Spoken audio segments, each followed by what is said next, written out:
Watch this video and learn the 3 myths English learners believe are true. But are they? Coming up.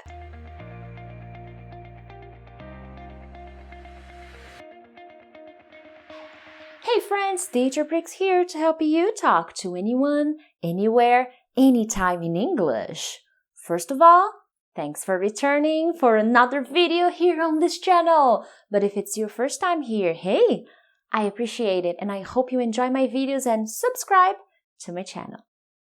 You know, if you're always watching English teachers here on YouTube or checking them out on their websites, they're always telling you what you should do or should not do, telling you things they believe are good or telling things they believe they're not good. So how do you decide? How do you really know things are good? And is it true? Are all of the things teachers say true? Now, one big disclaimer. Different teachers, different methodologies, different beliefs. So I'm not saying these teachers are wrong. I'm just going to share with you the 3 myths I believe are myths and students usually believe are true. Okay? And remember, this is a community. You can always post your comment and share your opinion with me. I would love to read what you have to say. And by the way, I have an email list where I send exclusive English podcasts, videos, vocabulary lists, and many other tips to help you become a better English speaker. All you gotta do is click in the link in the descriptions and make sure to inform your email and register, because after that you will be part of a very exclusive email list where I send different kinds of English tips. But here we go. Myth number 1. It's better to study English with native teachers. I feel offended now. I'm not a native. What do I do? Guys, this is a myth, okay? A good teacher doesn't have to be American or Canadian or Australian. A good teacher needs to be a good teacher because he studied hard, he read many books, he did many tests or exams and got certifications. He has experience, he has taught many people, and that's why he is a good teacher. He has got charisma, a good personality, a good interpersonal skills, and that's why that teacher is good for you. Nationality has nothing to do with a person being a good teacher or not. Now, I understand where this is coming from. Probably because students think, well, but he's a native, so he knows everything about the language. Well, everything is too much, you know? If you're a beginner, you don't need to learn everything. You need to learn what will make you a good basic communicator. Same thing goes to intermediate, the same thing happens to advanced. Everything is too general. And you may also be thinking, oh, but the pronunciation is better. Well, yes, because he's a native, but having the techniques to teach you how to pronounce correctly is completely different. So as much as a native speaker is nice, just because of that, just being a native speaker won't make him a good or him or her a good English teacher for you. It's all about methodology and knowing the best strategies to help these students learn. If you're looking for someone to be your teacher, don't put on the top of your list a person just because that person is a native speaker. Okay, there are many other things to consider, and I believe being a native speaker should not be the priority, but the person's history with the students, how this person works, if you like the person, if you had a connection with the person, these are the things you should take into consideration when choosing an English teacher, for example. When I was an English learner, like basic, intermediate, I didn't have a native teacher, a native English teacher. I had a Brazilian teacher and he was amazing. Okay, and they were amazing actually. I had different teachers. So it doesn't really matter. Your attitude will pretty much be a game changer if you're trying to learn English. Myth number 2, you can only, pay attention, you can only learn English abroad.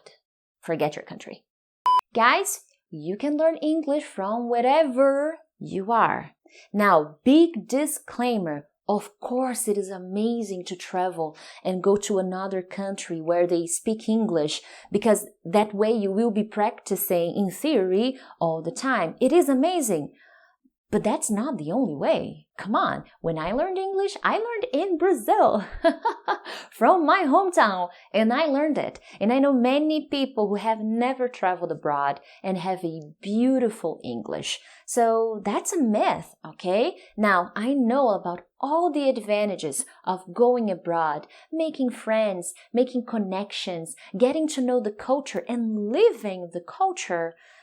But that's not the key to English fluency. Your dedication, your determination, and your strategies, your learning strategies will define how fast or how slow you get there, okay?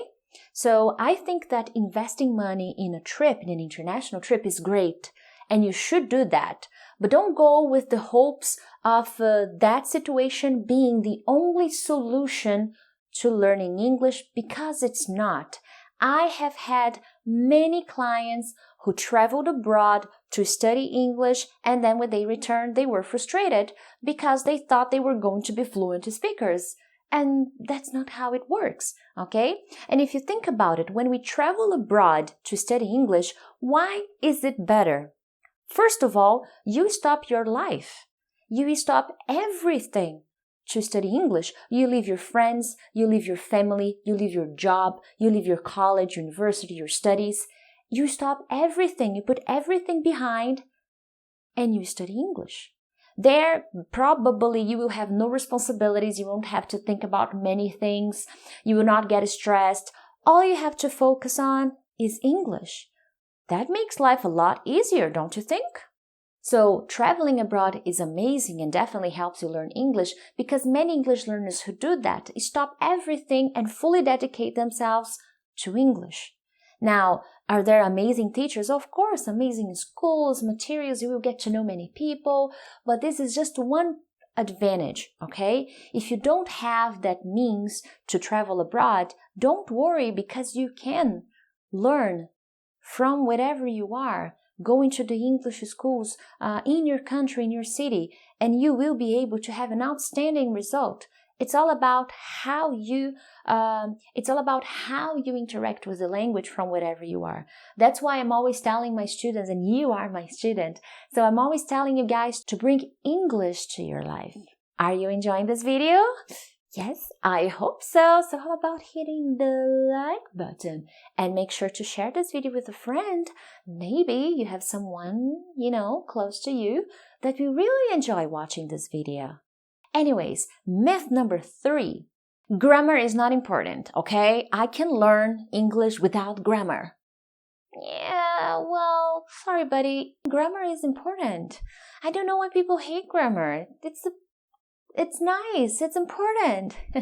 I like grammar, so I feel a little sad when I hear my students saying, I hate grammar. I'm like, what? So fun. Well, now, one thing I have to agree with you. It's not the most important thing to help you learn English. That I agree 100%. It's not the key ingredient to make your English cake amazing. No, it's not. But it's important. And many English learners still believe that they can learn without having any contact with English grammar. It's sad, but it happens. Now, individually, grammar is not relevant because you're just doing exercises that don't make any sense. However, the idea is to combine grammar with other subjects. So it can be an excellent resource if you combine the grammar exercise strategically with subjects that you want to talk about. And this is something that I do with my clients, and this is something that I'm always telling you guys here on my channel, because many people misunderstand how they should study grammar, and consequently they don't like it because they feel like they're gonna have to sit down and do many grammar exercises for hours, and that's not really how you do it. You need to bring the grammar context, you need to bring the grammar explanation to a speaking context. How am I going to use this in spoken language? That way, grammar becomes much more interesting. Excellent, guys! Which myth in this video did you like? Do you agree? Do you disagree? I would love to read your opinions. And for people in my email list, yes, I got a bonus. I will be sending you guys tomorrow from the date of this video. Tomorrow, I will be sending you a video with 2 more. Yes, I'll be telling you about 2 more myths, all right? And if you want to receive that, you can. All you gotta do is click in the link and register. And at some point, maybe not on the day you register, but at some point you will receive this video. Don't worry, okay? Thank you so much, friends, and I'll see you next time. Bye!